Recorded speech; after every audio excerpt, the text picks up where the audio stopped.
So what they don't show you in any of these videos is this, keeping up with these as an owner operator. Show you this real quick, okay? You ready? Alright, so this right here is my expenses for October.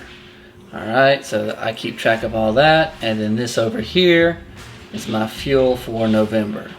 So I have to keep track of all of that on a spreadsheet. It gets super tedious. I'm not like a huge I gotta do spreadsheets today. Like, it's never been my strong suit. It's never what I've wanted to do. But I do it, man, because it's part of the job, man. So, but yeah, man, so I'm gonna take a break from this. I'm gonna go get my truck washed. Y'all come on, man, let's go get the truck washed. Let's get this day started.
So I got the Phoenix all shined up, baby. 007 coming in clutch, you know, whatever, man. Dude, I haven't actually given the Phoenix a bath, bro, since I first got her, man. 3,000 mile week last week, and then I've got a 3,000 mile week coming up next week, and then right now this week I'm just kind of look for loads that are in between there. There's not a lot of those. So I'm just kind of stalking the load board, trying to see what's up. But last week was really good. This next coming week, starting on Saturday, is going to be amazing. I'm going to go into next week, and then I'm going to take a week off for Thanksgiving, man, because that's my family time right there, bro. But yeah, man, so I got the Phoenix wash. I'm going to be going back over to a coffee house and doing some more work and everything. Ugh. Woo, baby. A lot warmer in here than it is out there, man. I don't have my winter jacket with me. So a lot of you guys have asked about my flag in the back, man, and I've gotten several questions. People have messaged me on Instagram and Snapchat and Facebook, and some of y'all have commented and stuff before too about the flag.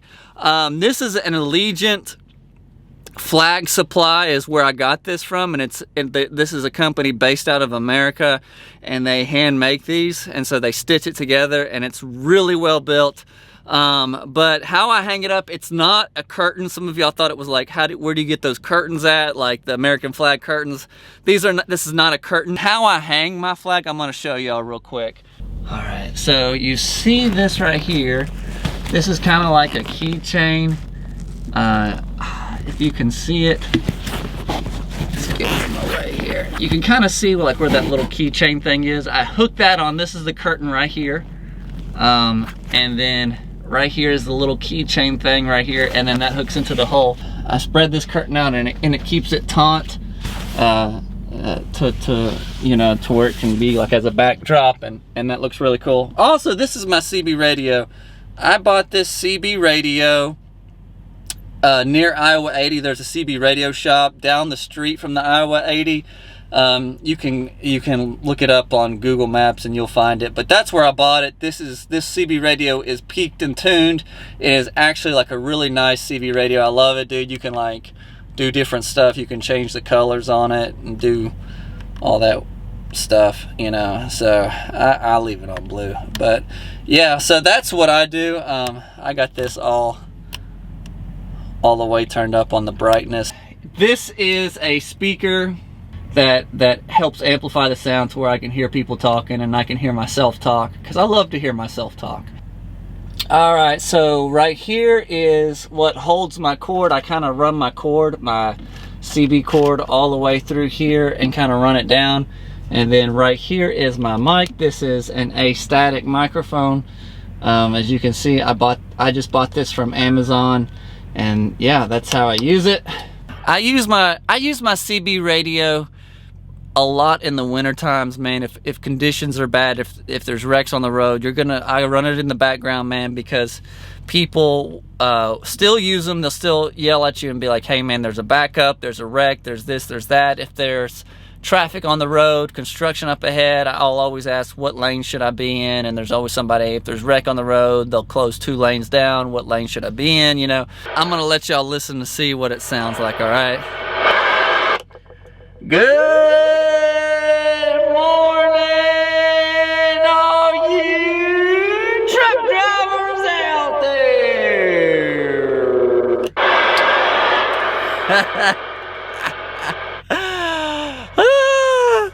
I love that so much, man. I love the sound of this radio, man. I'm gonna get some new antennas, man, that way I can broadcast further out. Anyways, dude, enough of all that stuff, man. We're gonna get out of here on the road. We're gonna go down here to I get fuel at this Quick Trip over here. It's $1.89, man. $1.89, and that's where I get fuel at. So I'm gonna go fuel up, get some DEF fuel in there and all that stuff. And yeah, man, let's get out of here before I get in trouble. I'm such an idiot.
What's up, guys? So I know y'all will think that this is like super funny, but my license plate finally came in, as well as my cab card paper. So it's only been a month and a half of waiting for that. Feels like it's been 50,000 years of waiting for it. But also, man, I wanted to Veterans Day, I wanted to show y'all this right here. It's Veterans Day, November 11th, and this is the ship that my grandpa worked on. It was a submarine recovery ship, and the USS Petrel. This is his Zippo lighter here that belonged to him while he was in the Navy. He died 3 or 4 years ago, and yeah, so I keep that stuff pretty close to me, man. I always try to remember my grandpa on Veterans Day. So this week has just been a down week. Like, it has just been, freight has been slow. It has been just terrible, man. I'm not gonna lie to you guys. So I've just been keeping myself busy. I've got a supercharged week coming up next week, man. So I've just been trying to keep myself busy. Right now I'm gonna go get zip ties, and I'm gonna go get some groceries. We're gonna get that done, and then yeah. So, y'all hang with me, man. Let's do this. Come on.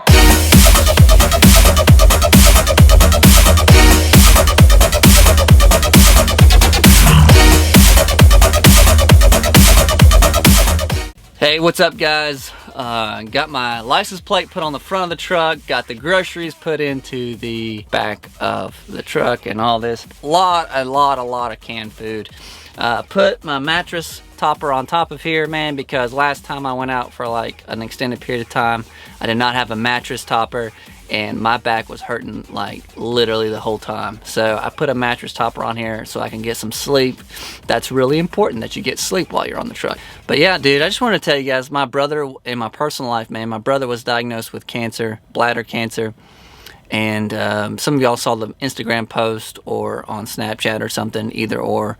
But dude, sometimes it makes you wonder why bad things happen to good people. He's a pastor, man. He's helped a lot of people in his life, man. But he shared a testimony on his YouTube channel. I'm gonna let him explain it in his own words, man, because I feel like he did a really good job, man. And man, just know that I love you guys.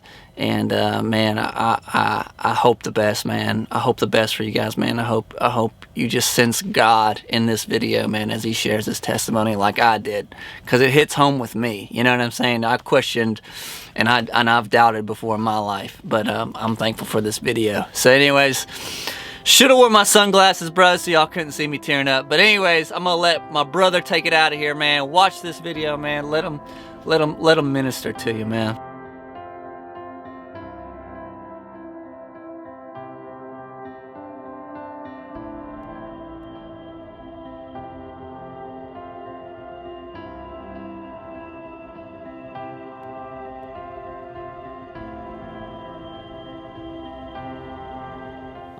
I want to testify. I want to start by testifying today of the boundless love of Christ. He is so good. He's faithful. And I hope that you're living by faith. I've often wondered what would happen if something really you got news that really just rocked your world. Like, what would that do for your faith? You know? Well, would that change anything? Would that dislodge anything? I'll just be honest with you. I've had some hard days in my life, but I've been extremely blessed. I've just been blessed way more than I deserve, and beyond my imagination. As you know, I'll be 40 in December. You know, so it's like is that midlife? When's midlife? I don't know. I'm not having a crisis. Don't worry. But I'm just you get to that place and you start to kind of look back some too, and evaluate, and I can tell you that God has blessed in so many ways in my life. Recently, I've been having some physical things go on, and that I mentioned to my wife. If you're married, don't mention it to your wife, because you have to go to the doctor then. And I went to the doctor. They ran some tests, and the doctor has recently told me that I have cancer. I have a tumor in my bladder. And they scheduled surgery for Tuesday, here a couple days, to remove that tumor. And after I got that news, Jacob had gotten out of school early that day. That's why Sarah couldn't be with me. And I got in my car, went over to the school to pick up my daughter Hannah, and I was in the parking lot for about an hour early. And I just spent some time with Jesus. And well, at first, you know, you can. Well, maybe I'm just numb. I didn't feel a whole lot. There wasn't a lot of emotions. I didn't cry. I didn't laugh. There was nothing. It was just. And so I thought, well, maybe I'm just kind of in shock from all this. And so as I prayed, I said, you know, Lord, I know your promise in Isaiah is that you'll keep him in perfect peace whose mind is stayed upon you. And so, Lord, I'd like to take you up on that promise, and I want to keep my mind upon you. And I think the Lord had already begun to fulfill that promise, because I don't think it was because I was in shock. I think it was just the presence of the Lord. And from that moment to this, I want you to know that I have experienced the peace that passes understanding. It's real. It's real. And I want you to know that I've always wondered, would it be shaken? Would the enemy rob me of that peace in that moment if you got that kind of a news? And he hasn't. He just hasn't, because I'm living by faith. In 1999, I became a Christian in 1989, I think. And in 1999, after I graduated from high school, I was at a camp meeting, and during one of the worship services or revival services at camp meeting, I came up to the altar at the end of the service, and I knelt down at the altar, and I fully surrendered everything to the Lord. I gave it all to Him. And from that moment to this, that's been the case. So there were some things, obviously, when you're 18 years old that you can't even be aware of. I wasn't married at the time. I didn't have children at the time. But I gave everything to the Lord at the altar. And so what that meant was that whenever I had children, we did something that for some people is just kind of a religious ceremony, but for us was very significant and meaningful, and that is we dedicated our children to the Lord. So my wife bore them in the womb, but when they were born, we recognized they were a gift from God, and we gave them back to God. We said, we'll be stewards of the children. We'll raise them the best that we can to look to Jesus and point them toward Him. But Lord, ultimately, these children are yours. And so when you get that kind of a news, you know what your mind goes to immediately? Worst case scenario. And you think about those things. And you know, well, what happens if I'm gone? Where does my family live? My wife, you know, everything's built around my role as pastor and where we live and our income and all of those things all run through your mind. But you know what I was remembered? I dedicated my children to the Lord. And He can take way better care of them than I ever could anyway. So why would I take any of that back? When my wife and I got married, we didn't get married in a courthouse. We didn't get married it wasn't just, certainly we were in love, and we still are. But it was about more than that. This marriage was about 3 people, not polygamy. It was about my wife and I committing to one another in the sight of God, that we wanted to have a Christian marriage. We wanted to have a Christ-centered marriage. And so we did that. And so guess what that means? That means, Lord, this marriage is yours. This marriage is yours. Everything about my life has been given to Christ. I've surrendered it. And I'm not going to stop living in that surrender. It wasn't just something you do one time. I surrendered all the way back in 1999, and then now I'm doing things my own way. But it's a daily surrender. And I want you to know today, if I could testify, that much of what I've preached in my time as a pastor, I can say, hey, not only do I know it because the Word says it, but I'm living it right now. There is a peace that is perfect. It's perfect peace. And you can live in it. You say, well, some of you have had cancer. You've had circumstances and situations where you know you've experienced that. And there is nothing greater than knowing that your life is surrendered to Jesus Christ. Nothing. And my testimony today, and I told the Lord, as long as you give me strength, I'm gonna serve you. I'm gonna honor you. So when we got that news, one of the things that was on my mind, well, I had a revival. I was preaching obviously last week. I was going to be in Dublin, Indiana. I don't know if I want to do that, but we talked about it. This was just right because this is what God's called me to do. God knows. And so we're going to continue to function, and we're going to continue to fulfill what God's called me to fulfill as long as the Lord gives me strength. I'm going to do it. I'm going to do it.